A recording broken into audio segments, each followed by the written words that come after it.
some more examples of graphing exponential functions. I'm going to graph using transformations, as the title says, to show you what's really happening here. Okay, so this part of my table here represents my parent function. This is the parent table.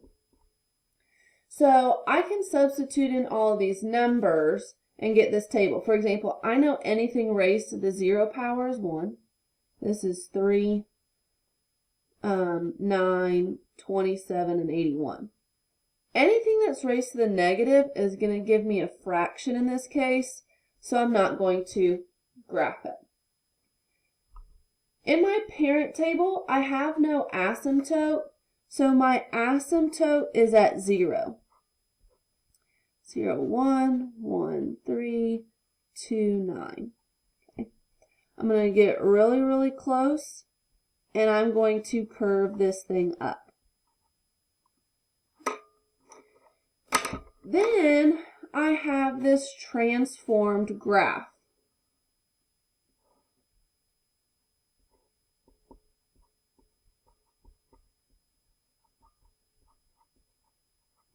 Again, transformations come from the parent table. That's why I graphed it. I want you to know what the parent functions look like.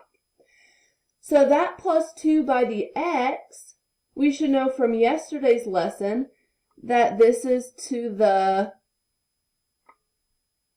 left 2. Okay, so I can look at each of these points I've already graphed and move it 1, 2 to the left, 1, 2 to the left, 1, 2 to the left. And so I have a point at negative 2, 1. I have a point at negative 1, 3. And I have a point at 0, 9. The rest of these would still be fractions. And I could use my table function, my calculator, to fill this in. Okay. My asymptote is still at 0. So I'm going to get really close to that line and then curve it up. Okay. So let's look at the table in our calculator. So the table in our calculator, I would go to y equals, clear. I'm going to type in the transformed graph. So 3, there's my raised button, raised to the x plus 2. So I'm going to go to second table. And notice negative 3 was a fraction. Keep going, and this is 27, 81, 243. And 729. So of course you're only going to graph the points that fit on your graph on the paper. Okay. So what have we done? We've graphed our parent function and we've demonstrated that we can use transformations to see the new graph. Now, you do not have to graph this way. You can graph the transformed table and be done if that's what you so choose.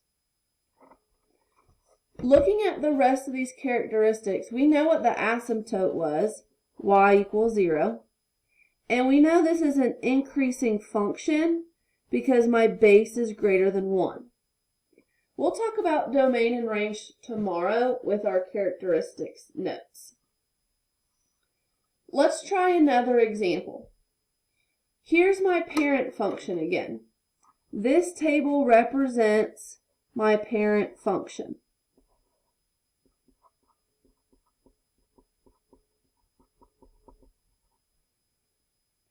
So I know my negative numbers are going to get me fractions, and I can substitute these values in for x. I know 2 squared is 4, that's 8, and 16. Okay. My asymptote and parent functions are always y equals 0. And I'll graph this. 1, 2, 2, 4, 3, 8.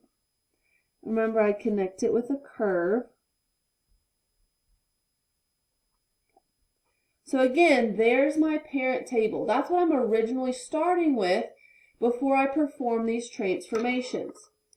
So this table represents my transformed graph.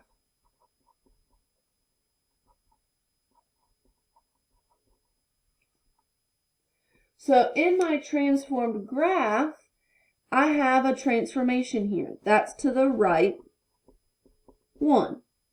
So I can move all these points over to the right 1.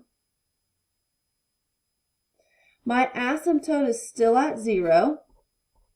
So I'm going to get really close to my line, and I'm going to curve it up.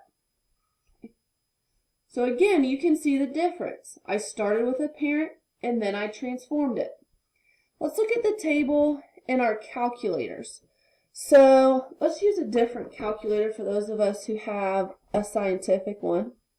We're still going to go to Table, Edit Function. I'm going to clear out what I have. This is going to be 2 raised. So this X box button, that's your exponent button. And I'm going to put X minus 1. Enter, enter, enter.